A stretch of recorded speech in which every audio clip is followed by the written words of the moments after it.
Olá, meus queridos amigos, sejam muito bem-vindos ao canal Caráter Cristão. Meu nome é Roberto Castilho e nós estamos aqui para a série Testemunhos para a Igreja. Hoje, os nossos capítulos são 33 e 34. O capítulo 33 vai falar sobre a Igreja de Laodiceia. O contexto dessa visão, dada a irmã White, ela estava muito debilitada, estava com problemas de saúde gravíssimos de coração e respiratórios, e ela já não estava mais conseguindo lutar pela própria vida. Deus então envia os irmãos Andrews e Lugbarrow, que inclusive é um baita amigo, né, da irmã White, e eles oram por ela e ela é restabelecida. Tem um texto que diz o seguinte: a mensagem à Laodiceia não foi recebida pelo povo de Deus, em zeloso arrependimento, conforme eu esperava ver, e minha perplexidade foi muito grande. Vi que Satanás havia tentado levar-me ao desânimo e desespero, fazer-me desejar mais a morte do que a vida. Foi-me mostrado que não era a vontade de Deus que eu parasse de trabalhar e descesse à sepultura, porquanto os inimigos de nossa fé triunfariam e o coração dos filhos de Deus ficaria abatido. Foi-me mostrado que o testemunho aos laodiceanos se aplica ao povo de Deus no tempo presente, e a razão por que não realizou uma obra muito maior é a dureza de coração. Mas Deus deu à mensagem tempo para realizar sua obra. Bom, aqui vocês estão vendo que Ellen White falou a mensagem aos laodiceanos, o próprio Apocalipse tem a mensagem aos laodiceanos, o povo não recebia a mensagem e ela começou a cair em desânimo, porque ela ficou perplexa de ver a clareza que é a mensagem e o povo não querendo saber. E Satanás usou isso para fazer com que ela caísse mais e mais. E aí veio as doenças e veio uma série de coisas que atrapalhou muito essa questão. Mas graças ao bom Deus ela foi restabelecida, pois ela mesma diz ali que se ela morresse, os inimigos triunfariam. Então Deus não ia deixar o profeta morrer antes de completar a obra. A mensagem de Laodiceia não era uma obra de pouco tempo, né? Realmente era um médio-longo prazo. Só que o povo queria curto prazo. Então, eles não vendo as coisas acontecerem rapidamente, começaram a desanimar.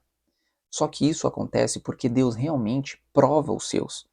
Eu e você, meus amigos, hoje seremos provados em vários momentos, porque Deus precisa que nós moldemos o nosso caráter. E o caráter só molda com prova, só molda no crisol, esquentando, no fogo refinador. Então isso é muito importante a gente entender que as provas não são porque Deus quer nos torturar e etc., como muitas pessoas pensam, mas sim porque Ele quer você preparado para estar com Ele. Deus prova seu povo neste mundo. Este é o lugar de preparação para aparecermos diante dele. Foi-me mostrado que o povo de Deus não deve imitar as modas do mundo. Alguns têm feito isso e estão rapidamente perdendo seu caráter santo, peculiar, que deveria distingui-los como povo de Deus. Aqui é mostrado a Ellen White, por exemplo, modas de nossas gerações, e ela ficou perplexa. Ela começou a ser levada a 1 Timóteo 2, 9, 10 e 1 Pedro 3, 3 a 5. Textos onde mostra claramente que o problema das joias, da moda, das vestimentas, são textos claros da palavra que nós muitas vezes queremos deturpar para continuar com as nossas unhas pintadas, nossos brincos, nossos colares e etc. Deus mostra a ela que muitos que se gabam de ser bons cristãos não têm absolutamente nada de luz de Cristo. Olha que coisa dura, né? Coisa dura. Ellen White ainda comenta: a ordem no céu e Deus se agrada com os esforços de seu povo no sentido de agirem com método e ordem em sua obra na terra. Então, se o céu tem ordem, Deus não vai querer a sua igreja uma bagunça. Deus não tinha um santuário bagunçado. Então, Deus gosta de ordem e nós precisamos ter ordem tanto na igreja quanto também em nossa casa. Deus também fala nessa visão sobre a questão da doação sistemática, que é o pacto. Tá? Ellen White também comenta nesse capítulo várias vezes: vocês que professam crer na verdade presente. Por quê? Muitas pessoas falavam que acreditavam na verdade presente, mas viviam como se não acreditassem. Então, muitas vezes ela dizia essas palavras várias vezes nesse mesmo capítulo. Outra coisa é que Deus gosta sim de boas obras. Ele quer que eu e você demonstremos ao mundo Ele pela sua vida. Então não é você que vai fazer a boa obra, é Cristo em você. Mas aquele povo que fala, não, as obras não servem para nada. Não é isso que Deus fala, ainda mais em Tiago, né? Nós temos também 3 textos que eu acho que eles vão falar por si só e eu gostaria de terminar aqui com uma pergunta.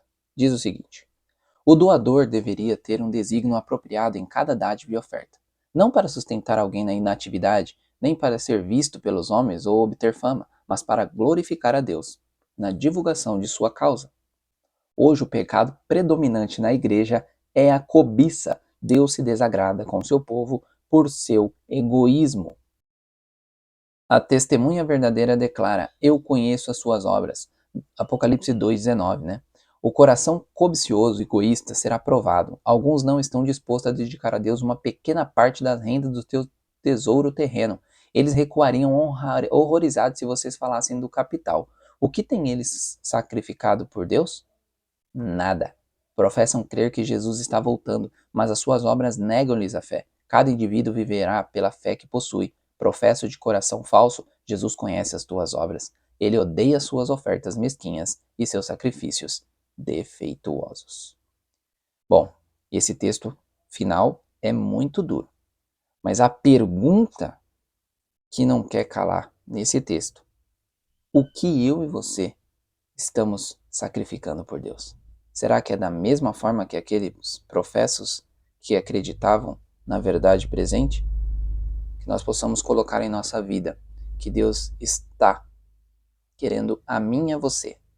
Deus não precisa do nosso dinheiro, das nossas doações sistemáticas, mas Ele não quer o seu dinheiro, a sua doação sistemática, porque Ele precisa, e sim porque Ele quer eliminar de ti e de mim o egoísmo, a cobiça. Que isso. Já no capítulo 34, o título é Casas de Culto. Esse testemunho é contra o pessoal que está fazendo tudo para si, mas a casa de Deus está terrível. Está sem os pisos, sem as coisas, sabe? Ou seja, primeiro eu, depois Deus. E Ellen White fala um texto que resume todo esse capítulo. Vi que Deus podia levar avante sua obra sem qualquer auxílio humano. Isto, porém, não é o seu plano. O mundo atual destina-se a ser um cenário de provação para o homem. Ele está aqui a fim de formar um caráter que o acompanhe para o mundo eterno. Bom, é exatamente por esse motivo que Deus está ainda colocando as suas misericórdias sobre nós, fazendo com que nós entendamos que é preciso colocar Deus em primeiro lugar em todas as coisas, até mesmo na casa dele. Então, as suas doações sistemáticas, a gente vai falar mais sobre isso em outros capítulos futuros, tá? Então, é muito bom os testemunhos porque são variados temas, são variadas respostas de muitas coisas que nós temos dúvida, tá? Ninguém sabe tudo.